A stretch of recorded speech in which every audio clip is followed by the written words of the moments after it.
Logical fallacies คือการอ้างเหตุผลที่ผิดทั้งที่ตั้งใจและไม่ตั้งใจ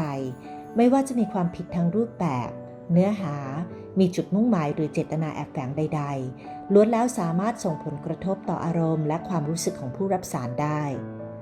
การอ้างเหตุผลผิดเหล่านี้มีข้อสรุปที่ไม่ถูกต้องและอาจทำให้ผู้เขียนหรือผู้พูดดูตลกเพราะขาดองค์ความรู้ในเนื้อหาที่กำลังสื่อสารอยู่ดังนั้นบัณฑิตควรหลีกเลี่ยงการใช้ fallacies ทุกรูปแบบรู้เท่าทันเจตนาของผู้ส่งสารและสามารถเห็นข้อผิดพลาดในการใช้ตรรกะของเหตุผลนั้นๆด้วยนะคะ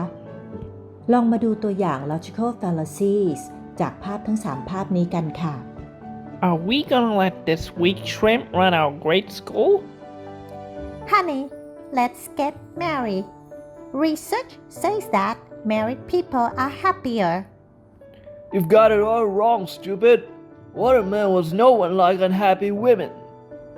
All dogs have 4 legs and 1 tail. I have 4 legs and 1 tail. So I must be a dog. สังเกตเห็นข้อผิดพลาดของการใช้ตรรกะและเหตุผลของผู้พูดรูปแบบที่ต่างกันแล้วนะคะ เรามาทำความรู้จักกับ logical fallacies รูปแบบต่างๆกันเลยค่ะ แบบที่ 1 ad hominem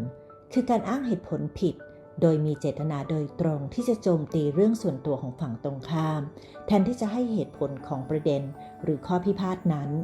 ส่วนใหญ่เป็นเพราะมีอารมณ์ไม่พอใจร่วมอยู่ตัวอย่างเช่นIf she can't satisfy her husband, what makes her think she can satisfy the company as our senior CEO? การพูดเช่นนี้ไม่ได้ทำให้เราทราบเหตุผลที่ถูกต้องว่าทำไมเธอจึงไม่เหมาะสมกับตำแหน่งประธานของบริษัทผู้พูดไปเน้นความสัมพันธ์ส่วนตัวเรื่องราวในครอบครัวของคู่แข่งแทนซึ่งไม่เกี่ยวข้องกับความสามารถในการบริหารหรือการทำงานของคู่แข่งค่ะแบบที่ 2 red herring คือการนำเสนอข้อมูลหรือเนื้อหาที่นอกประเด็นที่ไม่เกี่ยวข้องกับปัญหาซึ่งกำลังถกเถียงกันอยู่การอ้างเหตุผลผิดแบบนี้อาจทำให้ผู้รับสารหลงประเด็นไม่ได้อยู่กับใจความสำคัญที่กำลังศึกษาอยู่ตัวอย่างเช่น COVID-19 has become one of the urgent issues we need to look into. Therefore, we must first focus our attention on this year's fundraising ideas for the community. ปัญหาโควิด -19 กับการระดมความคิดเพื่อหาเงินทุนเข้าชุมชนมีวิธีการจัดการปัญหาที่แตกต่างกันไม่ควรนำมารวบเป็นปัญหาเป็นเหตุเป็นผลกันทีเดียวในประโยคควรแยกเป็น2ประเด็นหรือไม่เช่นนั้นแล้วเราต้องหาตัวเชื่อมประโยคที่เหมาะสมโดยลำดับความเกี่ยวข้องให้ดีเช่นปีนี้เราอาจจะระดมความคิดเพื่อหาเงินทุนช่วยผู้ได้รับผลกระทบจากการระบาดของโรคโควิด -19 แทนค่ะแบบที่ 3 hasty generalization หมายถึงการอ้างเหตุผลผิดแบบด่วนสรุปข้อมูลโดยไม่คำนึงถึงใจความสำคัญและความเป็นไปได้อื่นทำให้การสรุปนี้จึงมีข้อมูลที่เป็นองค์ความรู้จริงอยู่ในปริมาณที่จำกัดยกตัวอย่างเช่น Children in the MasterChef Junior Thailand demonstrate not only good techniques in cooking but also high proficiency in using English. It is no doubt that they all must go to good and expensive international schools. ข้อมูลที่ด่วนสรุปคือไม่ต้องสงสัยเลยว่าเด็กพวกนี้ทุกคนต้องไปโรงเรียนนานาชาติที่ดีและแพงทำให้การให้ข้อมูลที่ได้รับอาจมีข้อเท็จจริงอยู่ส่วนน้อยข้อมูลที่ให้เป็นข้อมูลเหมารวมเพราะเด็กที่อยู่ในรายการนี้ไม่ได้ไปโรงเรียนนานาชาติทั้งหมดนะคะการที่พวกเขาทำอาหารเก่งพูดภาษาเก่งไม่เกี่ยวข้องกับการไปโรงเรียนที่ดีและแพงค่ะแบบที่ 4 circular reasoning คือการอ้างเหตุผลผิดแบบวกวนผู้ส่งสารไม่ได้ให้ข้อมูลหรือหลักฐานใดเพื่อสนับสนุนหรือเพิ่มเติมจากข้อความแรกที่กล่าวขึ้นมาก่อนได้แต่เพียงให้เหตุผลเหมือนเดิมโดยใช้คำพูดหรือวลีที่แตกต่างกันไปตัวอย่างเช่น Innovations of special effects are major components of a good film. Therefore, to succeed in filmmaking, one should never forget these important factors. ข้อความนี้กล่าวแต่เพียงว่านวัตกรรมของเทคนิคพิเศษในการถ่ายทำภาพยนตร์เป็นส่วนประกอบที่สำคัญของฟิล์มที่ดีข้อความที่ 2 เราไม่ได้รับข้อมูลอะไรเพิ่มเติมเลยยังพูดวนอยู่ในใจความเดิมว่าถ้าอยากประสบความสำเร็จในการสร้างภาพยนตร์เราต้องไม่ลืมองค์ประกอบที่สำคัญนี้นะแบบที่ 5 slippery slope เป็นการอ้างเหตุผลผิดโดยการนำผลเล็กๆของการกระทำมาเป็นเหตุที่นำไปสู่ผลอื่นๆที่ตามมาเป็นลูกโซ่และในที่สุดก็ส่งผลสำคัญอย่างใดอย่างหนึ่งผลทั้งหมดของเหตุมักไม่เกี่ยวข้องกันและแรงขึ้นเรื่อยๆเช่นในประโยค Children that do not like going to school will have bad grades. When their scores are bad, they cannot go to college. They will start hanging out with bad people, start taking drugs, ending up homeless, and becoming one of the major social problems.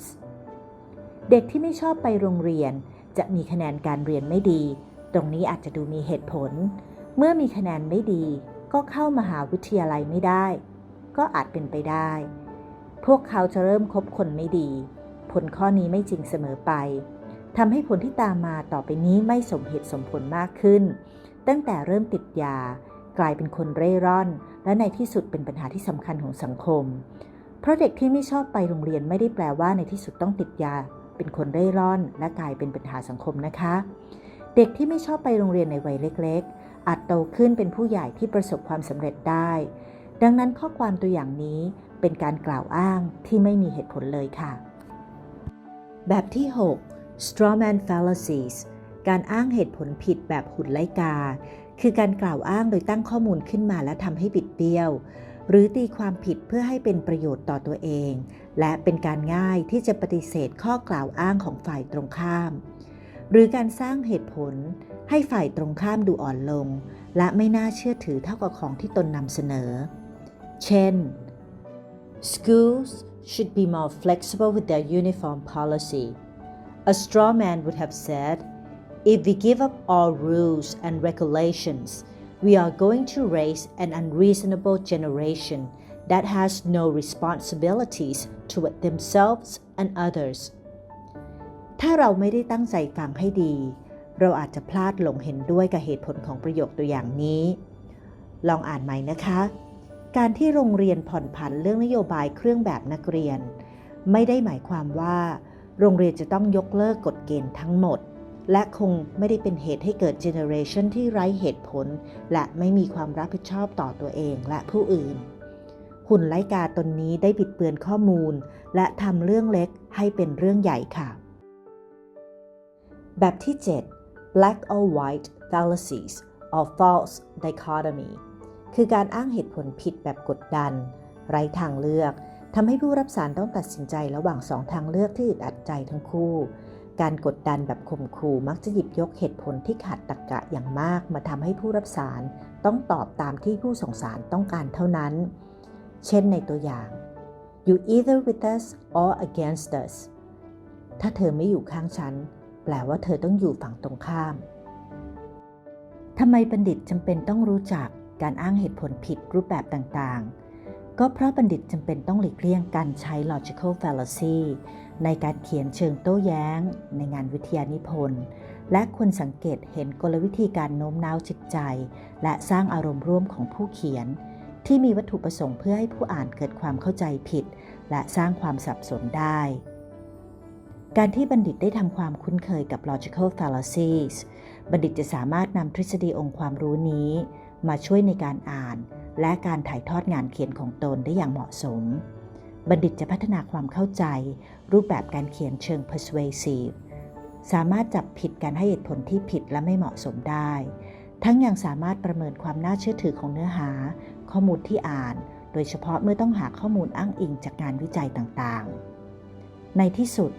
บัณฑิตจะสามารถเขียนเชิงโต้แย้งได้อย่างถูกต้องและสมบูรณ์สามารถนำเหตุผลที่ถูกต้องตามหลักตรรกศาสตร์มาใช้พิสูจน์ประเด็นในการนำเสนองานของตนบทเรียน logical fallacy ช่วยพัฒนาทั้งทักษะการอ่านและการเขียนของผู้เรียนให้ดียิ่งขึ้นค่ะ